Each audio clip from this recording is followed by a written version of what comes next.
My wife texted from Maui. Just married your business partner. You're pathetic. I replied, cool. Then I opened my laptop. She thought that one word meant I was finished. She had no idea it was the last mistake she would ever make. My name is Raymond Colby. I'm 54 years old, and I built everything I have with my own two hands. No inheritance, no shortcuts, no safety net. 22 years ago, I started a pharmaceutical distribution company out of a rented office the size of a closet in Lower Manhattan. Today, that company moves product through 14 states and employs over 300 people. I tell you this not to brag, but because you need to understand what was at stake. And you need to understand that a man who builds something like that from nothing doesn't do it by being careless. But I was careless about one thing. I let the wrong person stand too close to the fire. Looking back, I can trace exactly where things went sideways. Not the night she sent the text.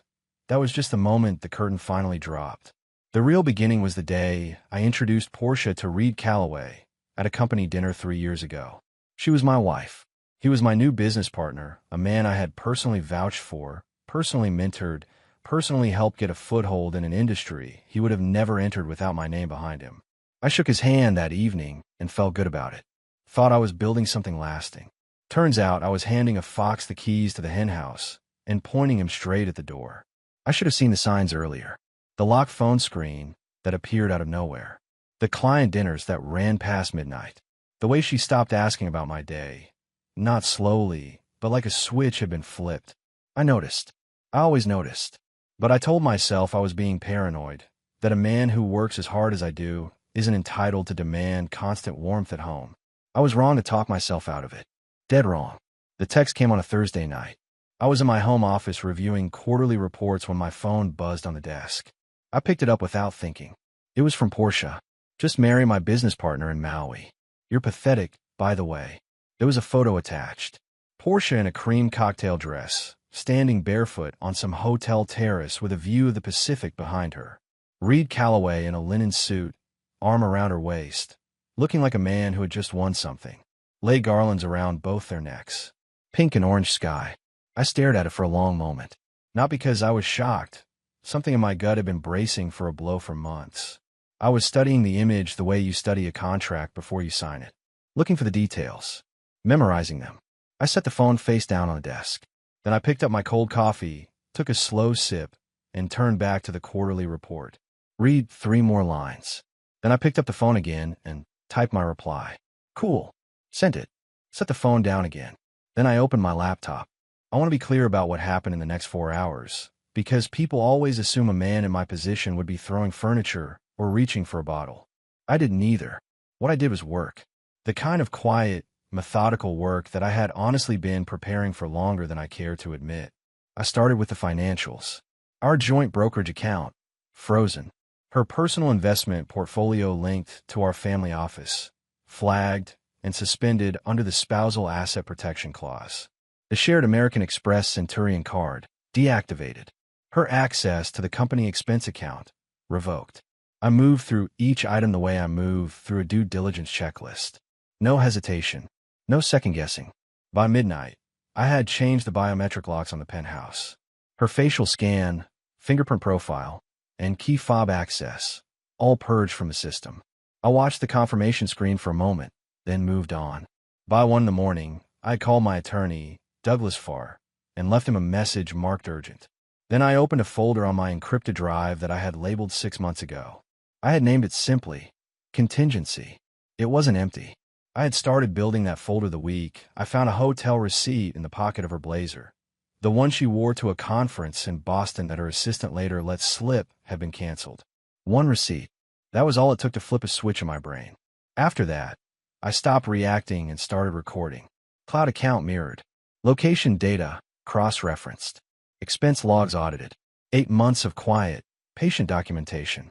By 2 in the morning, every joint financial structure we had built together had been secured or dismantled. The penthouse was mine alone. Her cards were hollow. I stood at the floor-to-ceiling window and looked out at the city. Manhattan at 2 a.m. still hums, distant sirens, a garbage truck somewhere below, the red blink of a tower light across the river. I pressed 2 fingers against the cold glass and thought about Reed Calloway. About the day, I vouched for him. About the handshake. Then I went to bed. Not because I was at peace, but because I had work to do in the morning, and a man who doesn't sleep is a man who makes mistakes. I couldn't afford mistakes. Not now. I was up at 5:30 the next morning. Not because I set an alarm. I haven't needed one in 20 years. My body knows when work is waiting. I showered, dressed in a charcoal suit, and made a double espresso in the kitchen. The penthouse was quiet in the way only expensive real estate can be quiet. Thick walls, triple pane glass, the whole city muffled to a low hum 40 floors below. I stood at the kitchen island and pulled up the security app on my tablet. Portia had attempted entry twice overnight. 2 rejected scans. I noted the timestamps, 1:47 a.m. and 2:23 a.m., and added them to the contingency folder. Then I opened the forensic audit report my financial advisor, Tom Brearley, had prepared 3 weeks earlier in my request. I had asked him quietly, told him only that I was doing a routine asset review. He had done his job well. What he found was not routine. Portia had retained a private notary 8 weeks ago. She had attempted to amend our joint estate documents, specifically to redirect a block of shared real estate holdings into a personal trust registered under her maiden name, Aldine. The amendment had not been completed. It had stalled at the filing stage, likely because she needed my signature and had been waiting for the right moment to present it to me under some pretense. She never got that moment. I had moved faster. I set the report down and looked out the window. The city was just starting to lighten at the edges, that particular gray-blue of early Manhattan mornings that I have always found clarifying rather than gloomy. 3 weeks ago, I had also received a letter forwarded from our shared P.O. box. A box Portia had apparently forgotten. I still checked. The envelope was from a mortgage pre-qualification office in Sedona, Arizona. Inside was a preliminary approval letter for a property purchase. The borrower listed was Portia Aldine. The co-applicant was Reed Calloway. The property address was a 4-bedroom home in a gated community outside Sedona. They had been planning this for longer than I had realized. Not an impulse. A blueprint. I photographed both documents, added them to the folder, and sent copies to Douglas Farr's office with a single line. Full review requested. Urgent. By 7 a.m. my phone buzzed. It was Douglas. "Ray," he said, skipping any greeting. "I went through what you sent last night and this morning. How long have you been sitting on all this?" 8 months. I replied evenly. A pause. The estate amendment attempt alone gives us significant leverage. Combined with the Sedona filing, this is coordinated asset diversion. Premeditated. He let that land for a moment. The prenup infidelity clause is airtight. Signed, notarized, witnessed by 2 independent attorneys. Victor Aldine himself reviewed it before the wedding. I allowed a short pause of my own. Her father. He always did believe in doing things correctly. Douglas made a low sound that wasn't quite a laugh. "Okay, I'll have a full motion drafted by end of day. Do not let her into the building. She's already been locked out," I noted. After the call, I poured a second espresso and sat at my desk. I opened the secondary section of the contingency folder, the one I thought of privately as the Reed Calloway file. What I had assembled there went beyond personal betrayal. It touched on business. 18 months ago, I had personally guaranteed a credit line for Reed's expansion into the mid-Atlantic pharmaceutical market. $800,000. My name on the paper, my reputation behind it. I had done it because I believed in the partnership. What I had discovered 4 months later, through a contact at a competing firm who mentioned it offhand over dinner, was that Reed had simultaneously been carrying personal debt north of $1 million. 2 civil judgments from prior business disputes, a tax lien from the IRS that he had been quietly negotiating. He had come to me already compromised and said nothing. He had used my guarantee as a lifeline while pursuing my wife and planning an exit strategy with her. I had known all of this for 4 months. I had said nothing. I had simply documented it and waited. I pulled up the geolocation data from Portia's cloud account. 19 overlapping location records showing her and Reed in the same buildings, same hotels, same neighborhoods on dates when she had told me she was in client meetings or out of town for work. 19 times in 14 months. I had printed the map. It fit on a single page. I folded it once and slid it into the folder behind the mortgage letter. Then I walked to the window with my coffee and looked down at the street. Morning traffic was building. A delivery truck idled at the corner. Life, entirely indifferent to everything happening on the 40th floor. My phone buzzed again. A text from a number I didn't recognize. Mr. Colby, my name is Nikki Calloway, Reed's wife. I think we need to talk. I read it twice. Then I type back, yes, we do. I set the phone on the windowsill and finished my coffee. Whatever Portia and Reed had imagined this looked like from their side. A clean escape, a fresh start, a man left standing in the rubble. They had badly miscalculated. The rubble was theirs. I had spent 8 months making sure of it. The knock came at 8:14 in the morning. Not the tentative kind. 3 hard raps, the kind designed to announce authority before the door even opens. I was still at my desk. I set down my pen, straightened my jacket, and walked to the front door without hurrying. 2 officers stood in the hallway, both in uniform, both with that particular expression cops where when they've been told a story they half believe and have decided to come in swinging anyway. The one on the left was broader, mid-40s, with a jaw that looked like it had been used to make a point once or twice. The one on the right was younger, sharper-eyed, already scanning the apartment behind me before I said a word. Mr. Colby, the broader one said. That's right. NYPD. We have a complaint filed against you. He didn't show the report, just held a posture. Your wife, Portia Colby, has alleged financial harassment, unlawful asset seizure, and willful lockout from the marital residence. I looked at him for a moment. Then I stepped back and gestured them in. They entered. The younger officer's eyes swept the living room. The clean lines, the stacked files on the coffee table, the white legal folder sitting squarely in the center like I had placed it there for exactly this occasion. Which I had. Gentlemen, I said, would you like coffee? The broader officer ignored that. Mr. Colby, your wife is alleging that you froze her accounts and locked her out of this property without legal authorization. Those are serious. She's still legally my wife. I cut in, keeping my voice level. She traveled to Maui and entered into a marriage ceremony with another man while our union remained legally intact and our joint assets remained jointly held. I secured those assets accordingly. I picked up the white folder and held it out. Everything is documented, time-stamped, backed by our prenuptial agreement, which includes a full infidelity clause reviewed and signed by 2 independent attorneys. The broader officer took the folder, didn't open it immediately, just held it. She has a right to re-enter the marital home, the younger one said, almost too quickly, like a line he'd rehearsed. I turned to look at him. Does she? Under what statute, specifically, when the property deed is held solely in my name and has been since purchased? I'll let that settle. I'd like to hear the legal basis before we continue. The younger officer's jaw tightened. He glanced at his partner. Something about that glance bothered me. It was too fast, too coordinated. These 2 had been briefed on more than just a domestic complaint. Someone had told them what to push on. The broader officer opened the folder.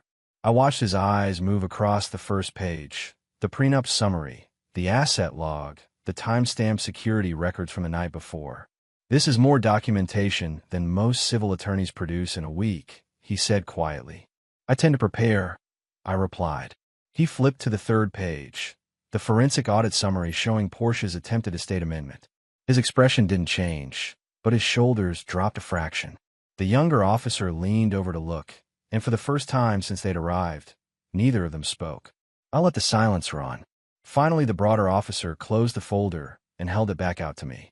Mr. Colby, this complaint was filed from Hawaii jurisdiction. That creates immediate enforcement issues on our end. He cleared his throat. We're going to need to refer this to the civil division. I expected as much, I said, taking the folder. My attorney is Douglas Farr. His contact information is on the last page. He'll be available from 9 o'clock. They left 3 minutes later. I stood at the closed door for a moment, listening to the elevator arrive and depart. Then I walked back to my desk and made note. Those 2 had been pointed at me. The younger one's rehearsed line, the speed of their arrival. Someone had made calls before I was even awake. Portia, or Reed, or both. They had expected to rattle me enough to back down and open the building. They had come to the wrong door. I picked up my phone and called Roy at the front desk. Roy, I said when he answered, if anyone attempts entry using Ms. Colby's credentials today, or comes to the desk on her behalf, I need to know immediately. Anyone. Roy's voice was steady and unhurried, the way it always was. He had done 2 tours in Vietnam and spent 30 years after that standing between the lobby and the upper floors of this building. There was not much that moved him. "Understood, Mr. Colby," he said. "Nobody gets through that I don't clear with you first." I thanked him and ended the call. Then I went to the kitchen, made a fresh espresso, and carried it to the window. The city was fully awake now. Cabs, pedestrians, the whole indifferent machinery of it. The morning had gone exactly as I expected, and the day was just getting started. I want to tell you how the contingency folder began. Not because it matters to the legal outcome. It doesn't. But because I think it says something true about the difference between a man who survives betrayal and a man who gets buried by it. It started with a blazer pocket. Portia had worn a slate gray blazer to what she called a brand strategy summit in Boston. A 2-day event, she said, that she absolutely had to attend in person. She came home Sunday evening, kissed me on the cheek, went upstairs. I hung her blazer in the hall closet, because I am the kind of man who hangs things up rather than letting them pile on chairs. In the inner pocket, I found a folded receipt from the Langham Hotel in Boston. 1 room, Friday and Saturday night. No conference rate. Full rack rate. The kind of rate a hotel charges when a room is booked without any event affiliation. I stood in the hallway for a long moment. Then I folded the receipt exactly as I'd found it, put it back in the pocket, and hung the blazer up. I did not confront her. Confronting someone with a single receipt is a fight, not a reckoning. What I wanted was a reckoning. So I started building. Within the week, I had quietly mirrored her cloud account through a shared device she had forgotten was still linked to the household network. I didn't look for anything dramatic at first, just patterns. Calendar entries. Contacts she called more than once. Her rideshare history, which she had never thought to keep private. Over the following weeks, the pattern clarified. Reed Calloway's name appeared on dates that aligned with the Boston trip, and then again and again. A restaurant receipt on a Tuesday, she had told me she was working late. A car service pickup from an address in Tribeca that was not her office. I cross-referenced her rideshare data against her stated schedule for 14 months. 19 confirmed overlaps with Reed's location data. I printed the map. It fit on 1 page. I did not say a word. 3 months and I retained a forensic financial analyst, discreetly, through a contact entirely separate from my business network. He found the attempted estate amendment within 6 weeks. Portia had retained a private notary and initiated paperwork to move a block of our jointly held real estate assets into a personal trust under her maiden name, Aldine. She needed my signature on one final instrument.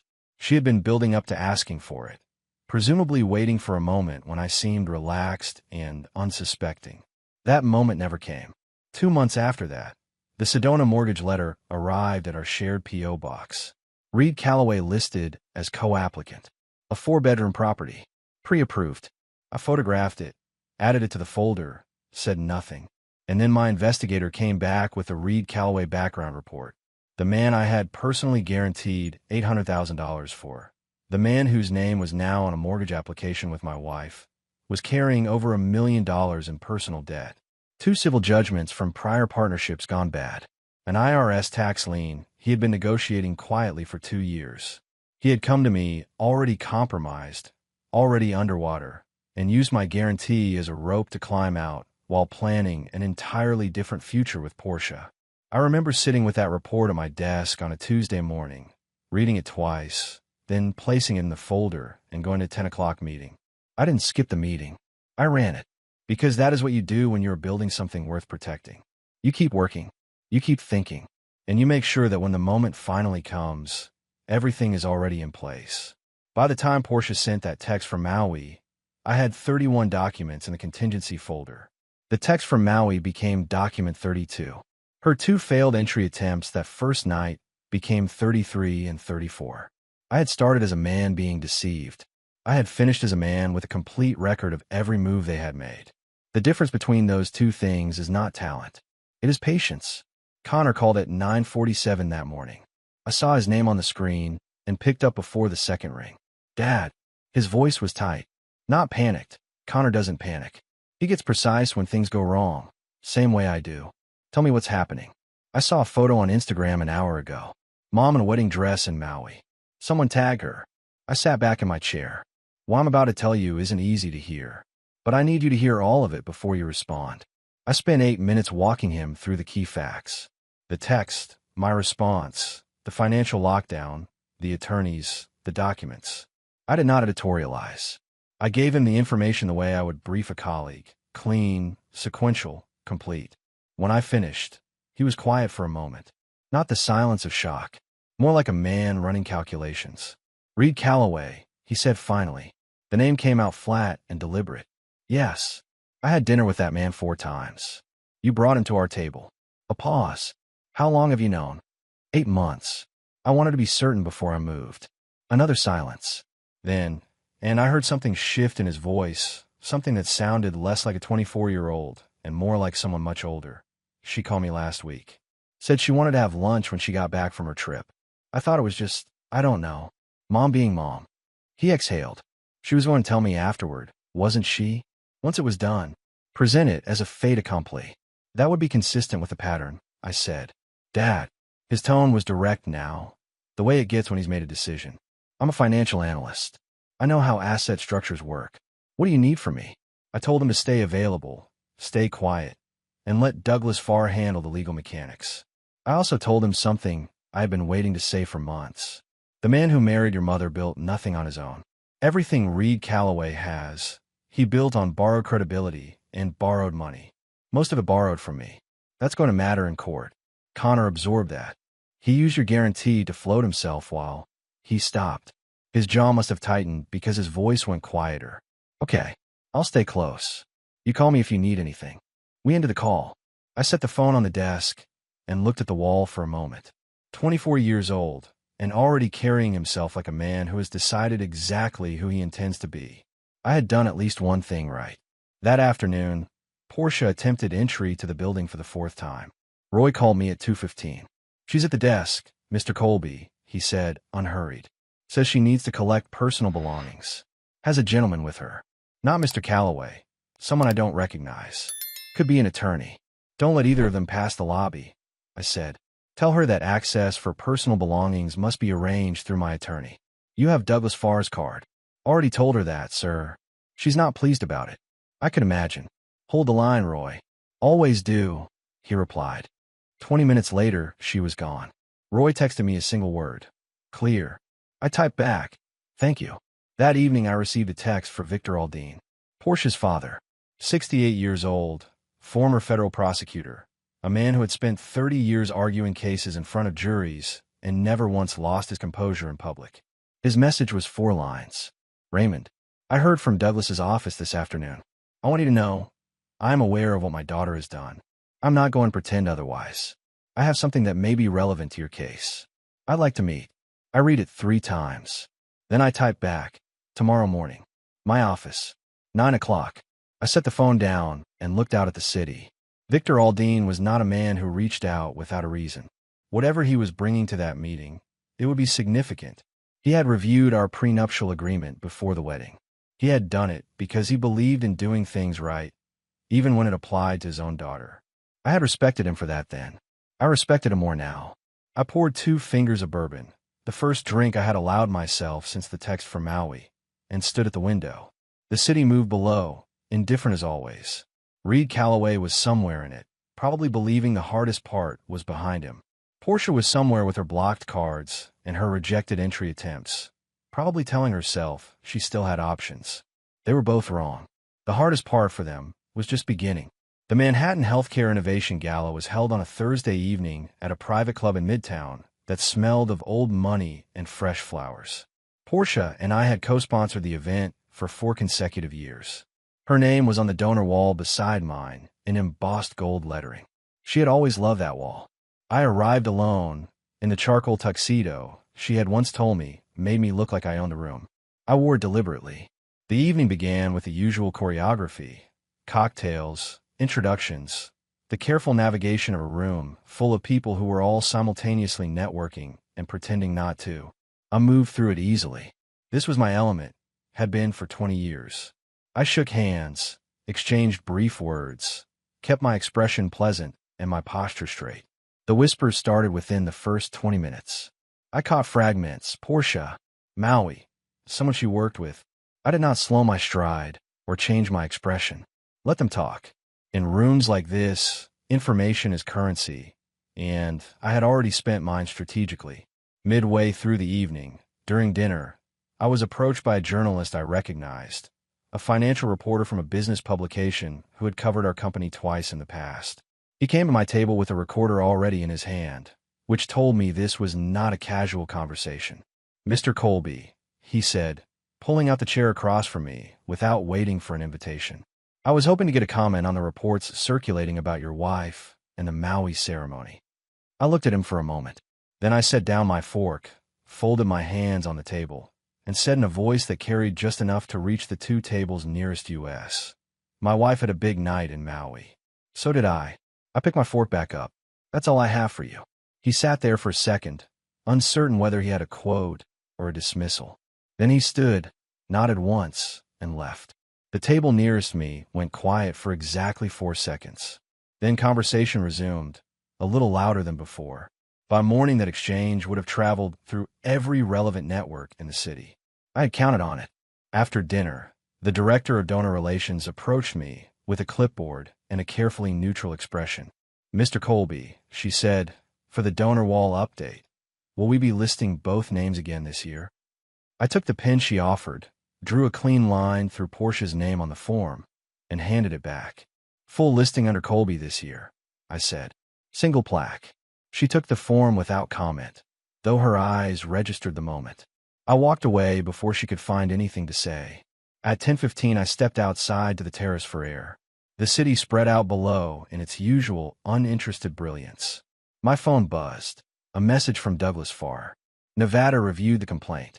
Jurisdiction declined. "She's got nothing from that filing. More tomorrow."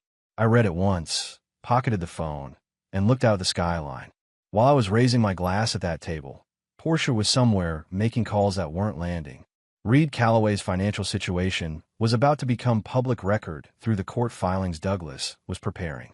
Their Sedona blueprint was evidence in a case she had no idea was already fully assembled. She had married a man who was $1 million underwater and called me pathetic. That word had not bothered me then. It did not bother me now. What Portia had never understood, what people like her rarely do, is that the most dangerous man in any room is not the loudest one. It's the one who came prepared. I finished my drink, went back inside, and spent the next 40 minutes being the most composed person at the gala, which, as it turned out, was exactly what I needed to be. She arrived at my office at 10 o'clock sharp, which told me she was not the kind of woman who let grief make her imprecise. Nikki Calloway was 36 years old, dark-haired, composed in the brittle way of someone holding themselves together through sheer will. She wore a gray wool coat and carried a canvas tote bag over one shoulder. No designer label, no performance. Just a woman who had driven 4 hours from Charlotte, North Carolina, where she had apparently been living alone with 2 children under 8 for the past several months, because she had nowhere else to take what she was carrying. Roy called up from the lobby at 9:58. "Mrs. Calloway is here, Mr. Colby." "Send her up," I said. She stepped into my office, shook my hand with a firm grip, and sat down across from me without waiting to be invited. I respected that. "I'll be direct," she said, setting the tote bag on the chair beside her. "Reed told me 8 months ago that he was taking a consulting contract in New York. Long term. He said the kids and I should stay in Charlotte until he got settled." I believed him. Her jaw tightened. "He stopped paying the mortgage 3 months ago. I found out from the bank." "I'm sorry," I said, and meant it. She nodded once, acknowledging it without dwelling on it. Then she reached into the tote bag and produced a small flash drive. She set it on the desk between us. I went through his home office after the bank called me. He had a laptop he thought he'd locked. He used our older daughter's birthday as the password. A brief, humorless exhale. Inside was a shared folder. 14 months of correspondence between him and Portia. Planning documents. Financial projections. Timelines. She pushed the drive an inch closer to me. They weren't running away together on impulse. This was a coordinated exit strategy. 18 months of planning. They had a target date. I looked at the drive for a moment. Then I picked it up. "There's more," Nikki added. "One of the documents is a budget projection for the Sedona property. Reed's contribution was supposed to come from the funds he redirected from your business guarantee. He had it mapped out. Your $800,000 was his down payment fund. The room was quiet. I turned the drive over in my fingers once, then set it down and looked at her directly. Nikki, I need you to understand. This drive needs to go through my attorney before anything else. Douglas Farr. I want it handled properly, so it's admissible. I know, she said. I've already spoken to a family law attorney in Charlotte. She told me the same thing. She paused. I'm not here to cause trouble. I'm here because my children need their father to be held accountable, and I can't do that alone. I called Douglas into the office. He reviewed the drive for 20 minutes while Nikki and I talked. When he came back in, his expression was the particular kind of control that lawyers wear when they are genuinely impressed. This is comprehensive, he said, setting the drive on the desk. The budget projection alone establishes premeditated financial fraud. Combined with the forensic audit we already have, this closes the case on the asset diversion. After Nikki left, Douglas's paralegal already scheduling her into a formal deposition.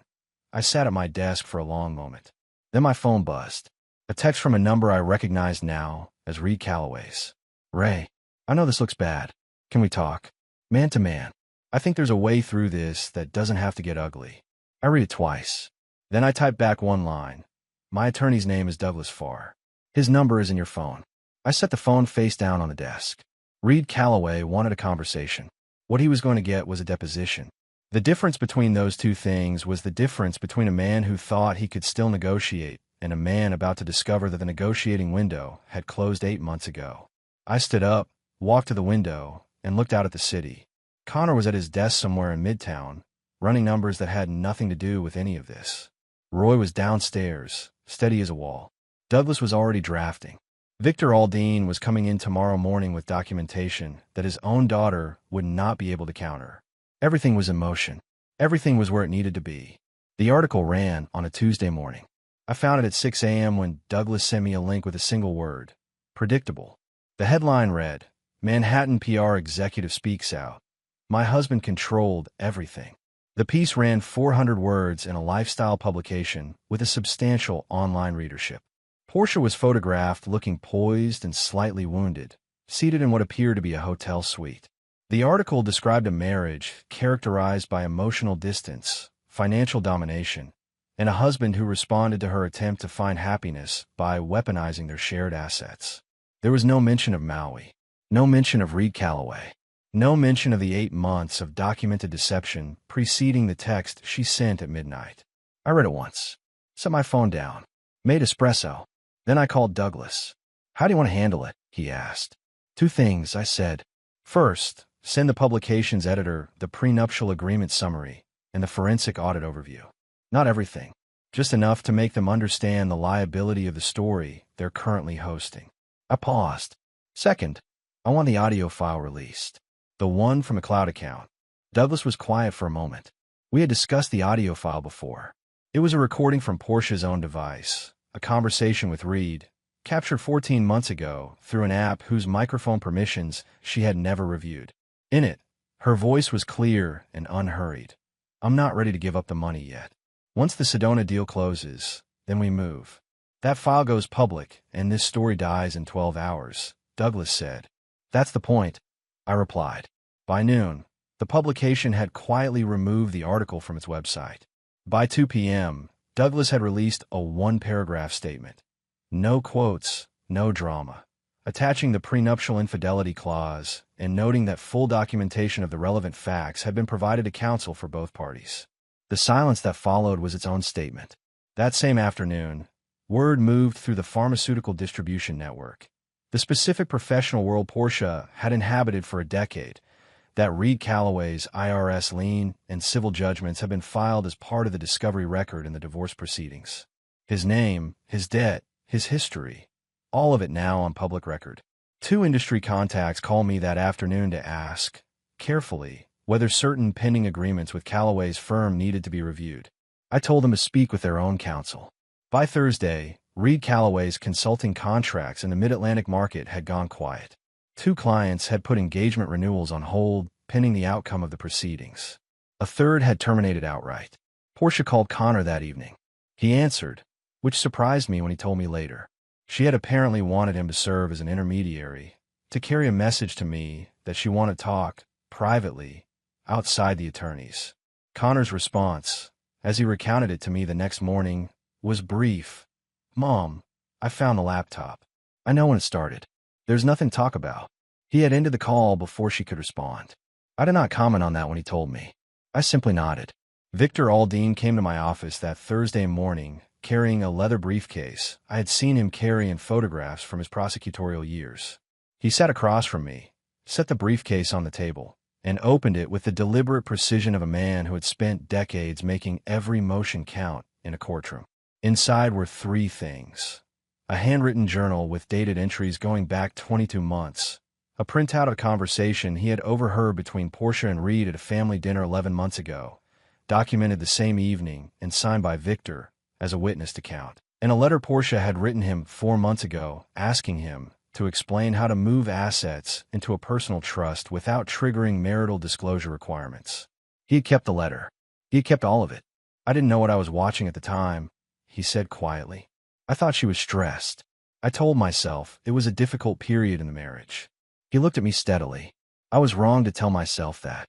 I looked at the briefcase for a long moment. Then I looked at Victor Aldine, 68 years old, a man who had spent his career prosecuting people who thought they could build lies that held. "Thank you, Victor," I said. He closed the briefcase and pushed it across the table to me. "Win this, Raymond," he said. "For what it's worth, I am sorry. For all of it." I accepted that without comment. Sometimes the most dignified response to an apology is simply to receive it. The hearing was scheduled for 9 a.m. on a Tuesday in late April. Douglas had spent 2 weeks preparing the filing. Asset division, custody provisions for the child we were expecting through a surrogate arrangement Portia had agreed to 18 months earlier and apparently forgotten was legally binding. Full invocation of the prenuptial infidelity clause, and a separate civil action against Reed Calloway for fraudulent misrepresentation in a guaranteed business arrangement. I arrived at the courthouse at 8:30. Dark suit, no tie. Douglas met me in the lobby with his briefcase and the particular calm of a man who has done this enough times to know when a case is already decided. Portia arrived 9 minutes later with her attorney, a sharp-faced woman named Diane Holt who had a reputation for aggressive negotiation. Portia wore a charcoal blazer and kept her eyes forward as she crossed the lobby. She did not look at me. I noted that. Victor Aldine arrived 2 minutes after Portia. He walked past his daughter without stopping. She turned and said his name, once quietly. He did not slow his stride. He came to stand beside Douglas and me and set his briefcase on the bench beside us. "Ready," I said quietly. "Been ready for 30 years, he replied. The courtroom was small and deliberately unglamorous. Fluorescent light, pale wood paneling, the faint smell of old paper. Judge Patricia Renner presided. She had a reputation for reading case files thoroughly and tolerating no wasted time. Douglas had specifically requested her assignment. The proceedings opened with Diane Holt filing a motion to exclude the audio recording from Portia's cloud account, arguing it had been obtained without consent. Douglas countered with a device sharing agreement signed when we set up the household network 4 years earlier, a document that established shared account access across all linked devices. Judge Renner reviewed it for 90 seconds and denied the exclusion motion without comment. The audio file was admitted. Diane Holt's second motion was to challenge the prenuptial infidelity clause on the grounds of coercion. Douglas introduced Victor Aldine's sworn affidavit, written in the precise, formal language of a federal prosecutor, attesting that he had reviewed the prenuptial agreement independently before his daughter signed it, had advised her of its terms in full, and had witnessed her signature voluntarily given. He further attested that 11 months prior to the Maui ceremony, he had observed and documented a private conversation between Portia and Reed Calloway at a family dinner that indicated premeditation. Diane Holt objected. Judge Renner overruled. Victor was called to give testimony. He walked to the stand with the measured pace of a man who had spent decades in rooms exactly like this one. He answered every question in the same quiet, precise register.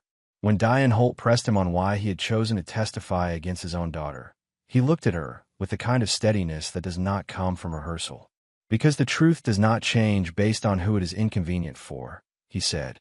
"My daughter made choices. Those choices have consequences. I am not going to stand in the way of those consequences." The courtroom was very quiet after that. By 11:45, Judge Renner had ruled. Full invocation of the prenuptial infidelity clause. Portia's claim to jointly held assets was nullified. The surrogacy arrangement remained legally binding under both parties' prior consent.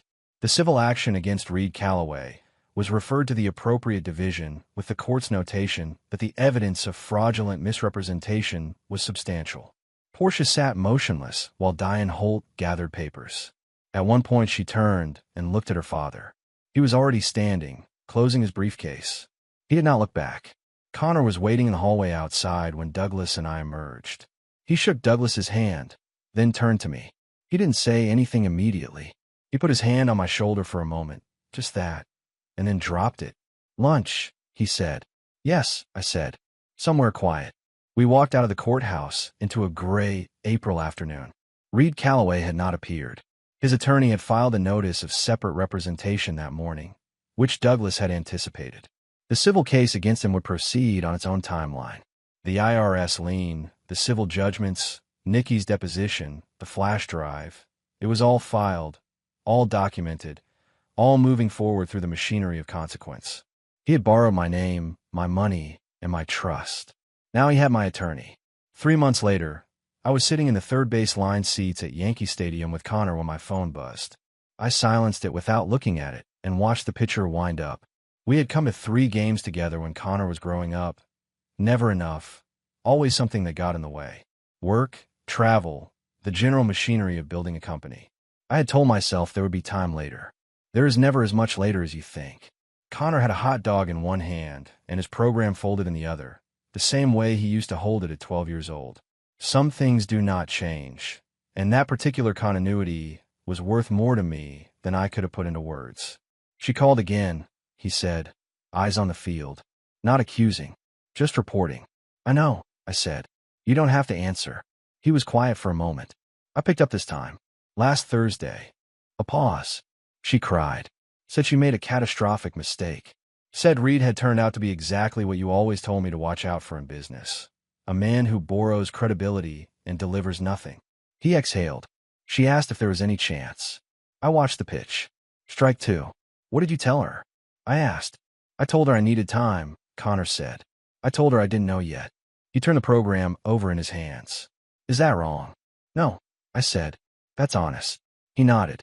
We watched the next pitch in silence. The surrogate's due date was 11 weeks out.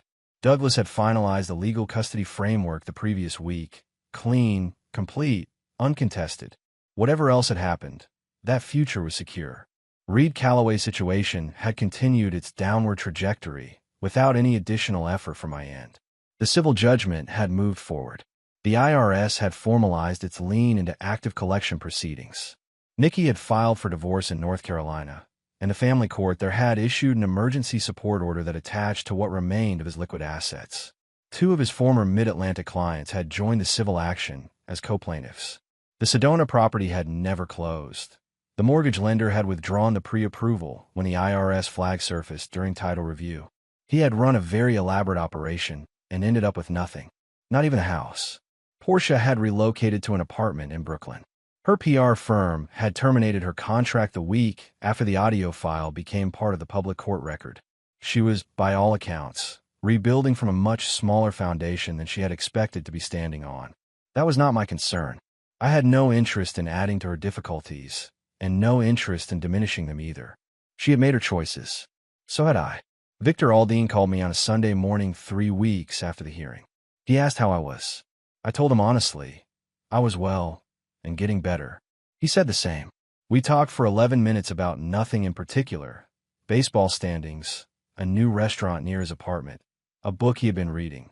It was the most ordinary conversation I had ever had with a man. Before he hung up, he said, "You did the right thing, Raymond. Every step." I thanked him and meant it. Roy retired at the end of that month. 40 years of standing between lobbies and the people who lived above them. His last day fell on a Friday. I went down to the lobby personally, shook his hand, and gave him an envelope. Inside was a letter and a check generous enough that he would not have to think about work again if he chose not to. He looked at it for a long moment. Then he folded it carefully and put it in his jacket pocket. "You were always one of the good ones, Mr. Colby," he said. "So were you, Roy." I told him. He nodded once, put on his hat, and walked out the front door of the building for the last time. I watched him go, then turned and took the elevator back upstairs. At the stadium, the seventh inning came and went. Connor bought 2 more sodas and handed me one without asking whether I wanted it, which is the particular kind of attention that does not announce itself. The game was close. The crowd was loud. The late afternoon light fell across the field in long, warm lines. I leaned back in my seat and let the noise fill in around me. The prenup had saved the assets. The documentation had won the case. But the thing that had actually gotten me through the last several months, the thing I kept coming back to when the nights were long and the apartment felt too quiet, was simpler than any of that. It was knowing exactly who I was when it mattered. No performance. No collapse. Just a man who built things carefully and did not walk away from what he had built.